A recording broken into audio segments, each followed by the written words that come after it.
तो दोस्तों आज हम बिहार डीएलएड एंट्रेंस एग्ज़ाम की तैयारी के अंतर्गत साइंस का प्रैक्टिस सीट लेकर के उपस्थित हुए हैं, जिसमें 50 प्रश्नों का डिस्कशन कराया जाएगा। तो चैनल को सब्सक्राइब करें। आइए शुरू करते हैं आज का सेशन। साबुन के बुलबुले के अंदर का दाब वायुमंडलीय दाब से अधिक होता है। ऑप्शन नंबर ए ही इसका सही है, वायुमंडलीय दाब से अधिक होता है।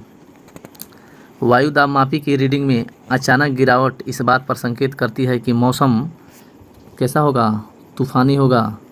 जब पारा गिरता है, वायु दाब मापी की रीडिंग में जो पारा नीचे गिरेगा तो यह माना जाएगा कि तूफ़ान आने वाला है, मौसम तूफ़ानी होगा। नेक्स्ट क्वेश्चन है, प्रेशर कुकर में खाना जल्दी पकता है क्योंकि अधिक दाब पर पानी कम तापक्रम पर उबलने लगता है। अधिक दाब पर पानी अधिक तापक्रम पर उबलने लगता है। पानी 100 डिग्री सेल्सियस पर ही उबलता है, लेकिन अधिक दाब पर ऊष्मा की मात्रा अधिक होती है। कुकर के अंदर संवहन धाराएं उत्पन्न होती हैं। तो इसका सही आंसर हो जाएगा option number B. Option number B जो है, अधिक दाब पर पानी अधिक तापक्रम पर उबलने लगता है, इसलिए खाना जल्दी बनता है।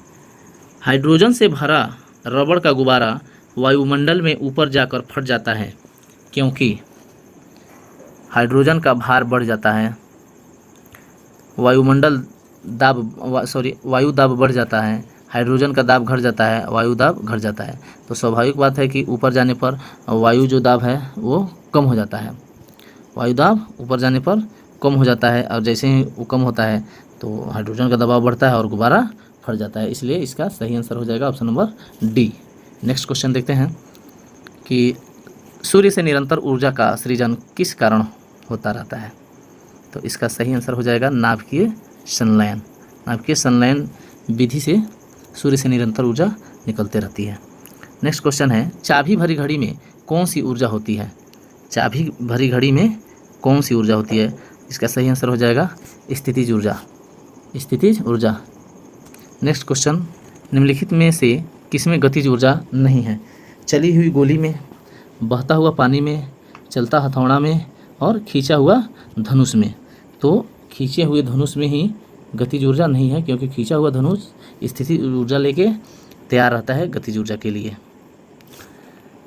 जब नेक्स्ट क्वेश्चन है, जब एक चल वस्तु की गति दुगनी हो जाती है तो उसकी गतिज ऊर्जा दुगनी हो जाती है, चौगुनी हो जाती है, समान रहती है या 3 गुनी बढ़ जाती है। तो इसका सही आंसर हो जाएगा ऑप्शन नंबर बी, चौगुनी हो जाती है। जब चल वस्तु की गति दुगनी होगी तो उसकी गतिज ऊर्जा चौगुनी हो जाएगी। नेक्स्ट क्वेश्चन है, दूध को क्रीम निकालने में कौन सा बल लगाया जाता है। दूध को क्रीम निकालने में कौन सा बल लगाया जाता है। इसका सही आंसर हो जाएगा आप केंद्रीय बल, ऑप्शन नंबर 1। नेक्स्ट क्वेश्चन है, निर्वात में स्वतंत्रतापूर्वक गति करते हुए सभी पिंडों की चाल समान होगी, का त्वरण समान होगा, का वेग समान होगा, पर बल बराबर होगा।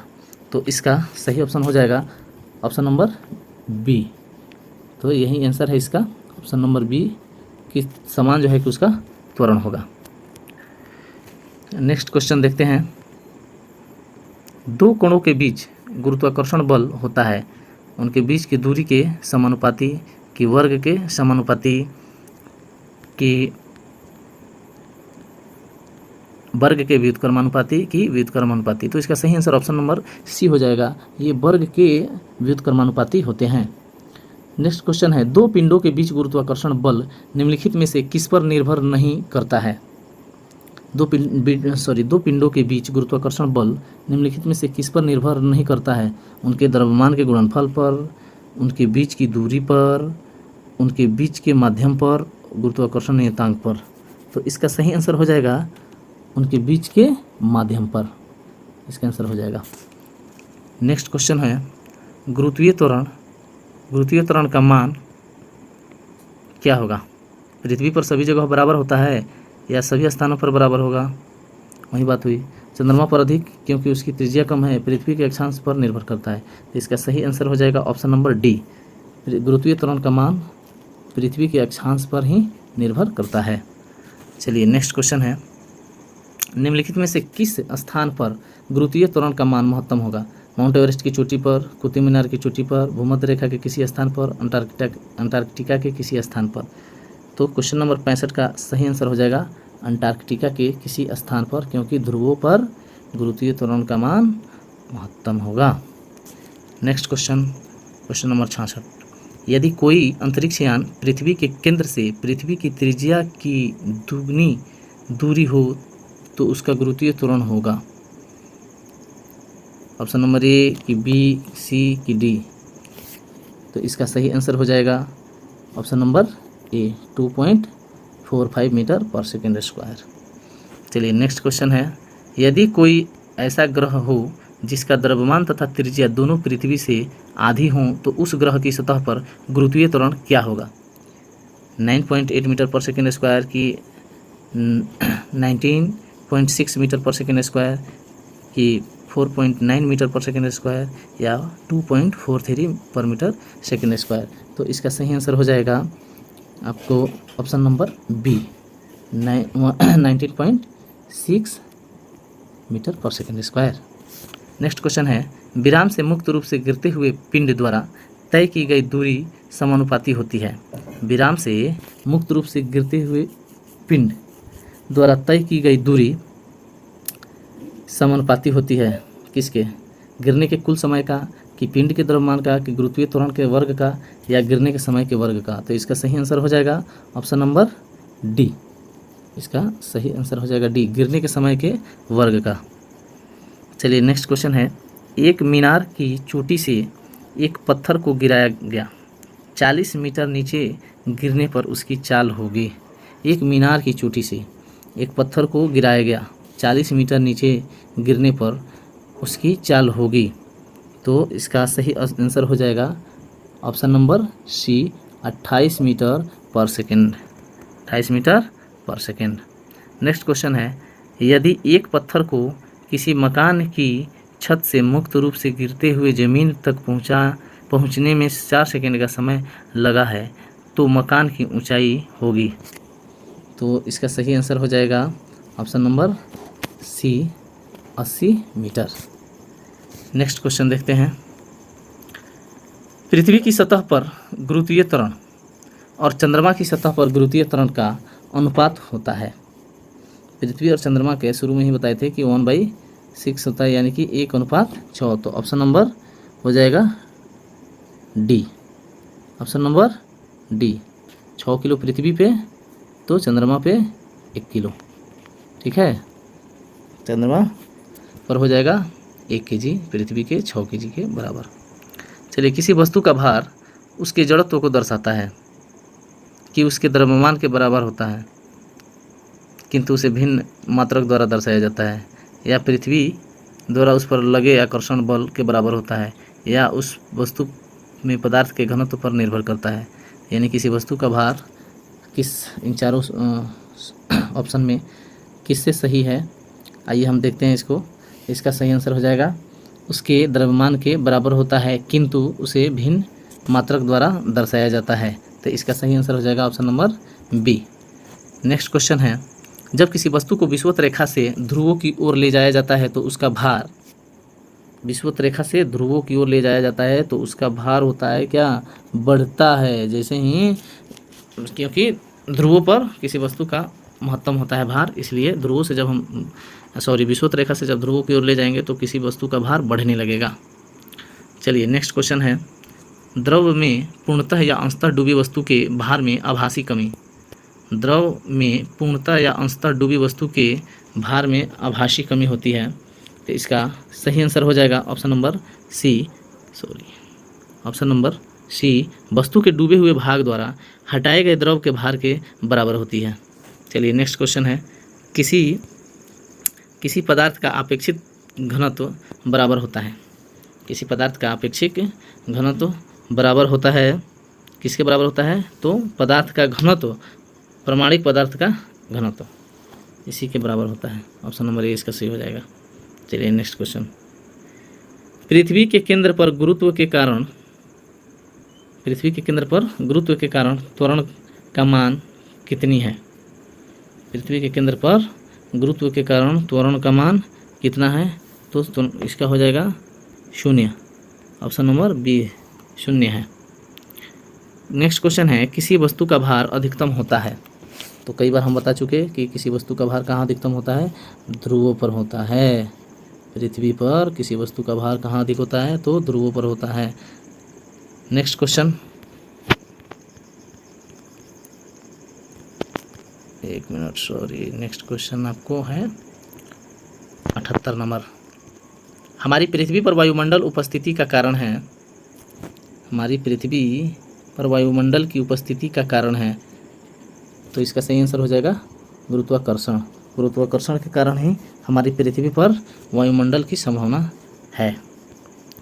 वह बिंदु जिस पर किसी वस्तु का द्रव्यमान केंद्रित होता है किस नाम से जाना जाता है? पूर्ण केंद्र, द्रव्यमान केंद्र, गति केंद्र, गुरुत्व केंद्र। तो इसका सही आंसर हो जाएगा गुरुत्व केंद्र। गुरुत्व केंद्र के नाम से जाना जाता है।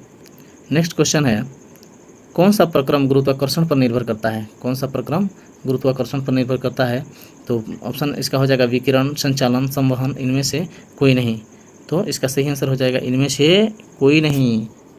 इनमें से कोई नहीं पर निर्भर करता है। कौन सा प्रक्रम गुरुत्वाकर्षण पर निर्भर करता है? तो ये विकिरण, संवहन और संचालन, इनमें से किसी पर गुरुत्वाकर्षण निर्भर नहीं करता है। चलिए, निम्नलिखित में कौन सदिश नहीं है? निम्नलिखित में कौन सदिश नहीं है? विद्युत धारा की संवेग, की बल, की कोणीय संवेग। तो इसका सही आंसर हो जाएगा ऑप्शन नंबर ए, विद्युत धारा। नेक्स्ट क्वेश्चन, निम्नलिखित राशियों में कौन सदिश है? अब ये बताना है कि इनमें कौन सदिश है। तो इसका सही ऑप्शन है त्वरण। ये जो है सदिश है। बल, विस्थापन, वेग, त्वरण, ये सभी सदिश राशियाँ हैं। चलिए नेक्स्ट क्वेश्चन है यदि द्रव्यमान, लंबाई और समय प्रत्येक के मात्रक आधे कर दिए जाएं तो दाब का मात्रक हो जाएगा। ऑप्शन नंबर ए, चौथाई। क्या हो जाएगा? चौथाई हो जाएगा। चलिए नेक्स्ट क्वेश्चन है सभी ज्ञात राशियों को व्यक्त करने के लिए, सभी ज्ञात राशियों को व्यक्त करने के लिए आवश्यक मूल राशियों की संख्या होगी कितनी? तो 3 होगी, 5 होगी, 7 होगी कि 9 होगी? सही आंसर इसका हो जाएगा ऑप्शन नंबर सी, 7 होंगी। मूल राशियाँ कितनी होंगी? 7 होंगी। निम्नलिखित में से कौन सदिश है? निम्नलिखित में कौन सदिश है? ऊर्जा, विभव, कार्य या संवेग? तो इसका सही आंसर हो जाएगा ऑप्शन नंबर डी, संवेग जो है ये सदिश है। निम्नलिखित में कौन सी राशि सदिश है? निम्नलिखित में कौन सी राशि सदिश है? जड़त्व, आघूर्ण, कोणीय संवेग, ऊर्जा गुणांक, यंग प्रत्यास्थता। तो इसका सही आंसर हो जाएगा ऑप्शन नंबर बी, कोणीय संवेग। कोणीय संवेग जो है वो सही आंसर हो जाएगा। नेक्स्ट क्वेश्चन है आपका क्वेश्चन नंबर 86। सॉरी, थोड़ा सा स्क्रॉल हो जा रहा है। आइए, निम्नलिखित में कौन सी राशि सदिश है? तो कोणीय संवेग हो गया है आपका। कुछ ऑप्शन नंबर जो है कि बी इसका सही होगा। नेक्स्ट क्वेश्चन है 87, देखते हैं निम्नलिखित राशियों में सदिश कौन है? निम्नलिखित राशियों में सदिश कौन है? अब इसमें कौन होगा? इसमें ऑप्शन नंबर सी हो जाएगा, आवेग। ये जो है कि ऑप्शन नंबर सी, ये जो है कि सदिश है। इसके बाद देखेंगे नेक्स्ट क्वेश्चन, निम्नलिखित में अदिश कौन है? निम्नलिखित में अदिश कौन है? बल, आघूर्ण, की विद्युत तीव्रता, की धारिता, इनमें से कोई नहीं। इसमें ध्यान देना है, अदिश पूछ रहा है, सदिश नहीं पूछ रहा है। तो इसका सही आंसर हो जाएगा ऑप्शन नंबर बी, धारिता जो है अदिश है। नेक्स्ट क्वेश्चन देखेंगे 89, निम्नलिखित में से कौन सदिश राशि नहीं है? तो बल, विस्थापन, वेग, त्वरण बताए थे। तो बल, विस्थापन, त्वरण है, ये है, यानी कि चाल एक बच रहा है, तो चाल ही सदिश नहीं है। इसका सही आंसर हो जाएगा ऑप्शन नंबर डी, चाल जो है सदिश नहीं है। एक सदिश राशि का दूसरे सदिश राशि से गुणन है। एक सदिश राशि का दूसरे सदिश राशि से गुणन है। ऑप्शन 90, क्वेश्चन नंबर 90 का सही आंसर हो जाएगा ऑप्शन नंबर डी, कभी सदिश और कभी अदिश राशि देता है। ऑप्शन नंबर डी हो जाएगा।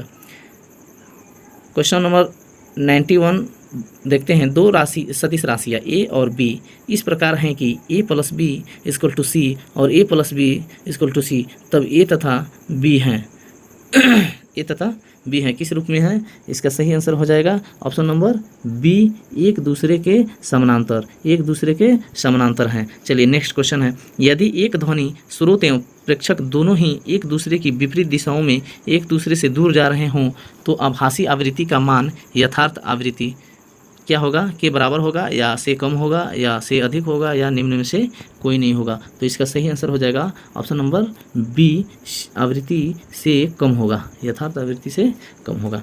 नेक्स्ट क्वेश्चन, ध्वनि तरंग उत्पन्न करने वाला एक स्रोत प्रेक्षक से ध्वनि की चाल के बराबर चाल से दूर जाता है, स्वर की आभासी आवृत्ति हो जाती है। तो इसका देखेंगे, फिर से एक बार क्वेश्चन पढ़ेंगे। ध्वनि तरंग उत्पन्न करने वाला एक स्रोत प्रेक्षक से ध्वनि की चाल के बराबर चाल से दूर जाता है, स्वर की आभासी आवृत्ति हो जाती है। इसका सही आंसर हो जाएगा ऑप्शन नंबर ए, आधी हो जाती है, आधी। चलिए नेक्स्ट क्वेश्चन देखते हैं। जब श्रोता किसी स्रोत से दूर जा रहा होता है तो सुने गए स्वर की आवृत्ति वास्तविक आवृत्ति से होती है। क्या अधिक होती है कि कम होती है कि उसके बराबर होती है या इनमें से कोई नहीं? तो इसका सही आंसर हो जाएगा ऑप्शन नंबर बी, कम होती है। नेक्स्ट क्वेश्चन देखते हैं। एक स्थिर स्रोत की ओर जाने वाले प्रेक्षक को ध्वनि की आवृत्ति इसकी वास्तविक आवृत्ति की दुगनी प्रतीत होती है। यदि ध्वनि की चाल आर हो तो प्रेक्षक की चाल होगी। तो इसका सही आंसर हो जाएगा ऑप्शन नंबर बी, इसका चाल क्या होगा? आर होगा। क्या होगा? आर होगा। चलिए नेक्स्ट क्वेश्चन देखते हैं। यदि एक सीटी बजाती हुई ट्रेन स्थिर प्रेक्षक की ओर आती है तो प्रेक्षित प्रभाव है केवल ध्वनि की चाल में वृद्धि, केवल ध्वनि की चाल में ह्रांस, केवल ध्वनि के तारत्व में वृद्धि, ध्वनि के तारत्व तथा चाल दोनों में वृद्धि। एक बार और क्वेश्चन पढ़ते हैं। यदि एक सीटी बजाती हुई ट्रेन स्थिर प्रेक्षक की ओर आती है तो प्रेक्षित प्रभाव है, इसका सही आंसर हो जाएगा ऑप्शन नंबर सी, केवल ध्वनि के तारत्व में वृद्धि, इसका सही आंसर हो जाएगा। नेक्स्ट क्वेश्चन है, तनी हुई डोरी में उत्पन्न तरंगे होती हैं। तनी हुई डोरी में उत्पन्न तरंगे होती हैं अनुप्रस्थ की, अनुदैर्घ्य की, अनुप्रस्थ अप्रगामी की, इनमें से कोई नहीं। तो इसका सही आंसर हो जाएगा ऑप्शन नंबर सी, अनुप्रस्थ अप्रगामी। नेक्स्ट क्वेश्चन है, स्वर मापी के तार की लंबाई बढ़ाने से उसकी आवृत्ति बढ़ती है कि घटती है, नहीं बदलती है, ये कभी बढ़ती है और कभी घटती है। तो इसका सही आंसर हो जाएगा ऑप्शन नंबर बी, घटती है। नेक्स्ट क्वेश्चन देखेंगे। यदि किसी स्वरमापी के तार की लंबाई दुगनी कर दी जाए और तनाव आधा कर दिया जाए तो उसकी आवृत्ति बढ़ जाएगी कि आधी हो जाएगी कि आधी से कम हो जाएगी कि अपरिवर्तित रहेगी? तो इसका सही आंसर हो जाएगा ऑप्शन नंबर सी, आधी से कम हो जाएगी। क्वेश्चन नंबर 100, डोरी का तनाव बढ़ाने से अनुप्रस्थ कंपन की आवृत्ति बढ़ती है कि घटती है कि अपरिवर्तित रहती है या पहले घटती है और बाद में पहले बढ़ती है और बाद में घटती है? तो इसका सही आंसर हो जाएगा ऑप्शन नंबर ए, कि बढ़ती है। डोरी का तनाव बढ़ाने से अनुप्रस्थ कंपन की आवृत्ति बढ़ती है। तो ये रहे भौतिकी के 100 महत्वपूर्ण प्रश्न। ये आगे जो है कि अगले क्लास में हम 100 और प्रश्नों को कराएंगे। तब तक के लिए धन्यवाद। अगर वीडियो अच्छा लगे तो लाइक शेयर कमेंट ज़रूर करें। अगर कोई गलती हो रही है तो उसको इग्नोर करें। बहुत बहुत धन्यवाद। मिलते हैं अगले वीडियो में।